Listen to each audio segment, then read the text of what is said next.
What's on, ladies and gentlemen? My name's Ross, I like games, and today I'm going to do a beginner's guide to Legends of Runeterra, but I'm going to do it a bit differently to my usual beginner's guides, because it's a digital card game.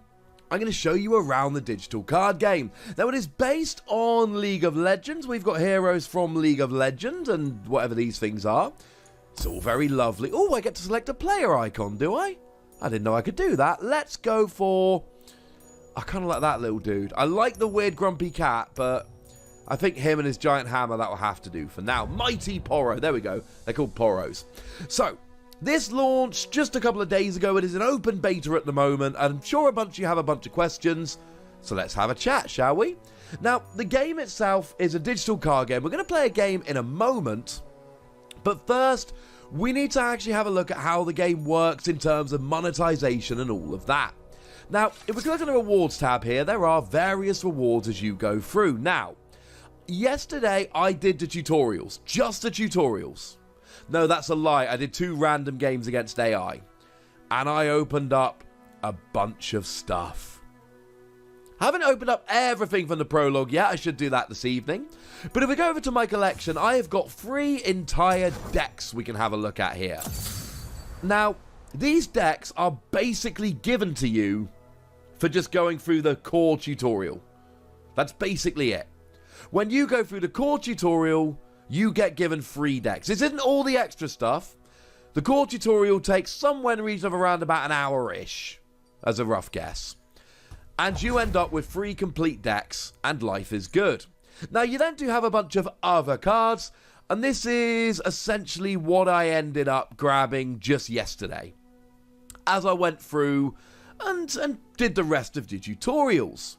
Now, in terms of the tutorials, as we go through, these are basically all of the ones. There's a few you have to do to get in the game, and then there's a bunch of just, hey, why don't you give them a go? And some of them talk you through and really force you to play. Other ones, they set you up for particular strategies and then go, right, you've learned what you need, finish it yourself. In terms of other game modes, you can play PvP, you can play versus the AI. Now, expeditions are drafting. You go through and you draft yourself a deck and play against other people. Sounds really fun. However, you can't just go on an expedition. Now, shards you earn in-game. I played for a couple hours last night. I've got 150 shards. That is 5% of the way towards being able to do an expedition. Or you can pay 300 coins.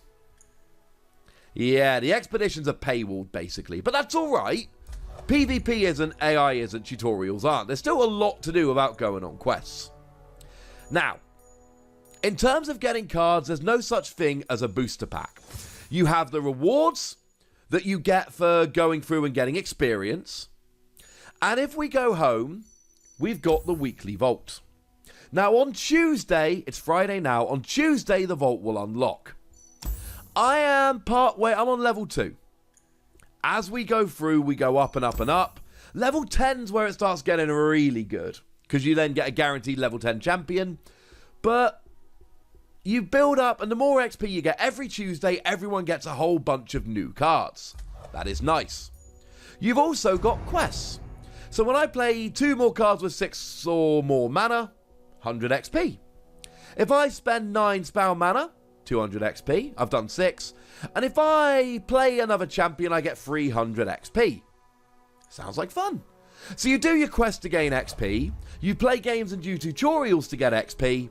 XP puts you on the rewards ladder here. And then every week the vault opens and you go up levels. The higher level, the more you get when the vault opens. I do intend doing a bit of a weekly vault opening video just because why not? Sounds like something to go for. Now, in terms of the monetization, if we go to the store, you don't buy cards, you don't buy booster packs. What you buy is wild cards. And a wild card allows you to unlock whatever you want. So if I buy a champion wild card, I can unlock any champion that I like.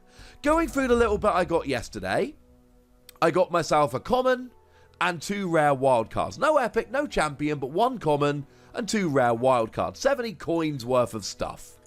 It's alright. Now, you'll notice that they are limited in stock. That is to say, I can buy 3 champion, 3 epic, 6 rare, 6 common. Now, if I buy all of these, now it restocks in about 4 days. But if I buy them out here, what does that come to? 1,500 coins. Let's add some coins. Oh, look, you can't buy 1,500 coins. You can buy 1,100 coins, or you can buy 2,250. Although, to be fair, you do also need coins to go on expeditions, and there's always going to be next week. Which means that if I want to buy everything that's in there and go on, say, 2 expeditions, that's 2,100 coins. That's about 20 quid. So if I want to buy out the store for my wildcards and I want to go on 2 expeditions, I'm spending 20 quid. This could add up very quickly. Now, the makers of this game, Riot Games, have basically said, look, you never need to buy anything. You can get everything from set 1 before set 2 launches without ever paying anything if you play 7 to 10 games a day on average. I intend to try this out. I intend to challenge them to this and see how far I get. What I've not really started doing yet is going on the Reddit groups and Facebook groups, looking at all the top decks and trying to build them. When I do, I believe I'm going to have a much more difficult time putting good decks together quickly without spending money. But then again, it is a very fun game. So, that's how you build up your collection. And that is how you gain your rewards and get extra cards, and how much it's actually going to cost. How does it work? Well, I figured we should probably just, play a game. Now, we're going to do an AI game just to keep things a little bit easier. And I'm going to go for this one because I like my spider deck. Means I don't have to wait for somebody. And if we go a little bit slower to explain, well, we're not going to be annoying anyone. I'm also slightly concerned that we're going to end up in an awkward situation where I do not have a good deck and my opponent very much does.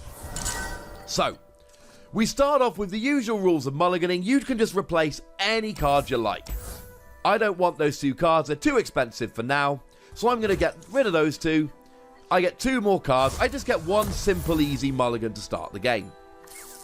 Now, the way it works is, I am the attacking player. I am allowed to attack. My opponent isn't. It's round 1. I have 1 mana, which means I can pay 1 to summon this dude. Lady Elise, where are you? It's not perfect, but it'll do. I've read all about this. Now, the problem here is that if I can attack, but I've got 1 power, 1 health, they've got 1 power, 2 health. Their 1 power will destroy me, but my 1 power will not destroy them, so it's not really worth actually fighting. We're going to go ahead and go.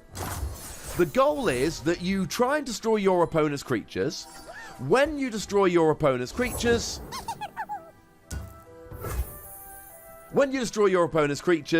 you then attack their Nexus, and you get them down to 0 to win.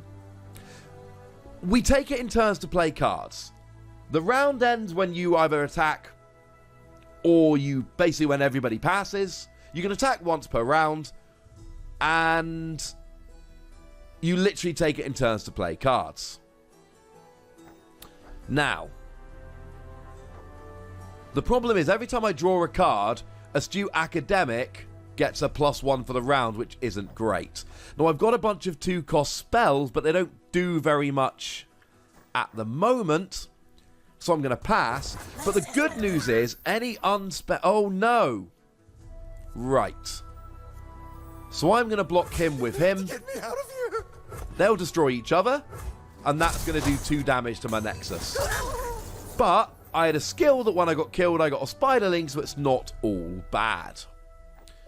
Now, because I had an ally die this round, I can now deal 3 damage to an enemy unit with this one. And that means I can take out the super annoying one that's been causing me all the issues. And now I'm out of mana. So we end the round, it goes back to me, now I'm allowed to attack. But all I can do is kill an ally to draw 2, which I don't really want to do. And I haven't had 3 allies die this round. I've only had 1. No, I haven't had any because it's still the same round. I'm just going to attack with Spiderling. Oh, what are they doing? Oh no, they're going to deal 3 damage to me. That's upsetting. And there's much I can do about that. So, what I'm going to do instead, because they're going to kill me anyway, I'm going to play that, kill me ally, and then at least I'm killing me, not them. Spells resolve left to right. So because I played that, that's going to come in before that, so I can at least kill my own ally to draw 2, and it's not the end of the world. I was losing it anyway. Ah, there we go. And now I've got something that I can actually summon fairly cheaply. I'm not doing very well in this game, mind you. Now, he's got Fearsome. Fearsome means it can only be blocked by something that's free power or more. That's this one, which neither of them are.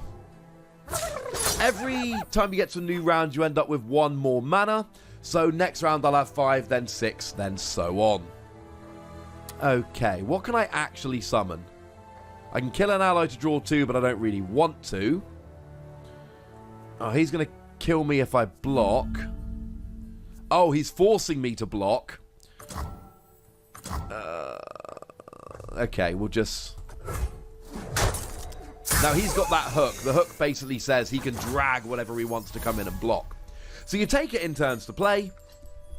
And... Okay. Right. I can finally actually play some good stuff. So you take it in turns to play cards. I play one, he plays one, but I'm the only one that's attacking this round. If I go to attack, he can try and block me, but he's got nothing that can do very much to me. So... Okay, I think it's just time to attack with that dude. And hopefully survive. Now you'll notice, this is spell mana down here. Any unspent mana at the end of the round goes into your spell mana, but spell mana can only hold 3. Now it only works on these spells, this border, not that border, but it works quite nicely for the time. Oh no, they have got something that will block me now. So we're just going to destroy each other, and that's very upsetting. I can kill a unit, but not... Oh...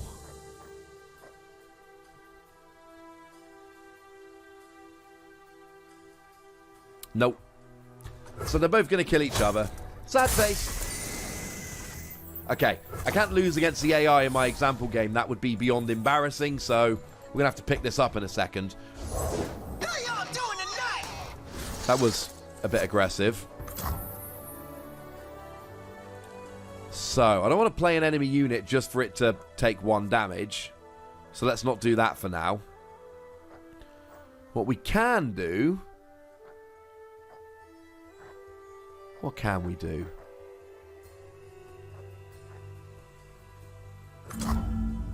Oh, right. I'm just going to let that spell resolve then. I'll pass for a minute, let the spell resolve, and then I can do some more stuff. So, let's summon 3 spiderlings and give them all a little bit of a boost.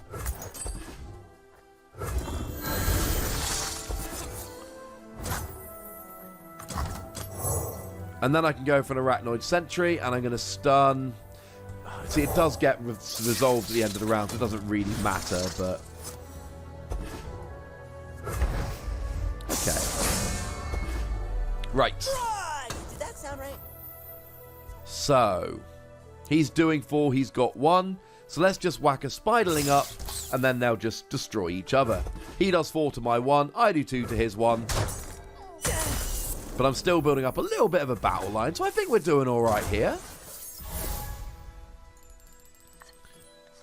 But now we're getting to the stage where all of my expensive stuff can actually be used. So, what I can do is literally... Oh, do I want to just... Yeah, I do. I'm going to use Vengeance to literally just kill a unit. Which seems a little bit excessive, but I'm going for it. Because then...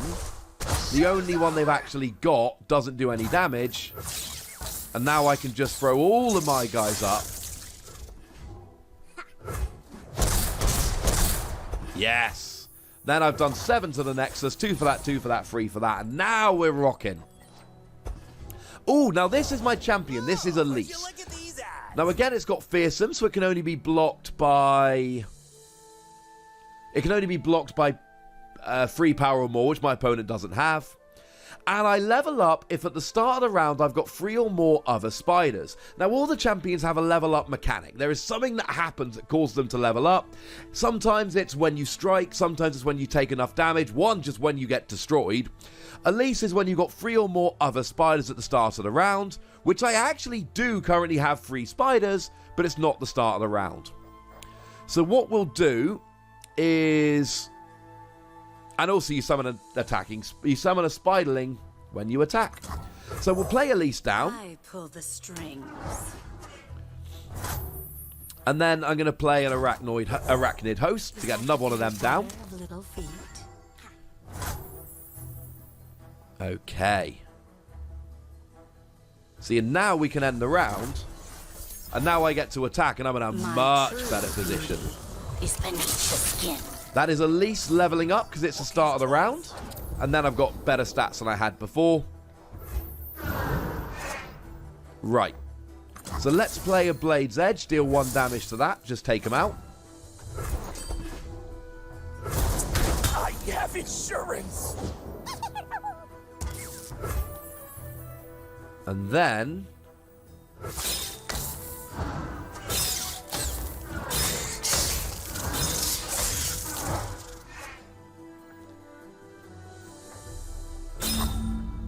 Okay. And then we can get off some big attacks.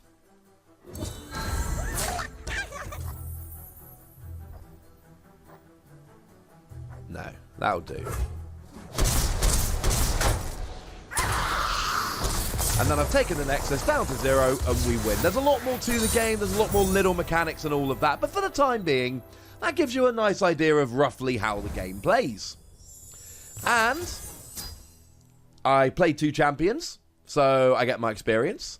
I played 3 cards that were 6 or more mana. I've not spent 9 spell mana yet. That's the extra 3 that get put down, but I will probably in the next game. So my experience goes 2 places. My experience goes into the prologue. These were the quests I was looking at before. And it goes into the vault. So I'm now 60% of the way through level 2, going towards level 3 for the vault day on Tuesday. So if we head over to my rewards, I've unlocked the Poro bundle. And I unlock a bunch of cards. I've got a Brown, Heart of the Fluffed, Lonely Poro, and Poro Snacks. And I appear to have also unlocked the Silver Chest, because I had a bit of a burst of XP in that last round.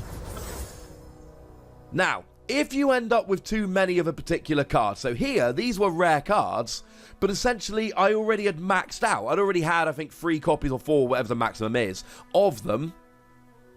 And now they turn into rare wild cards. So if you open up too many of the same card, they just revert to rare wild cards, and I can use these to get any cards that I actually like. That is lovely.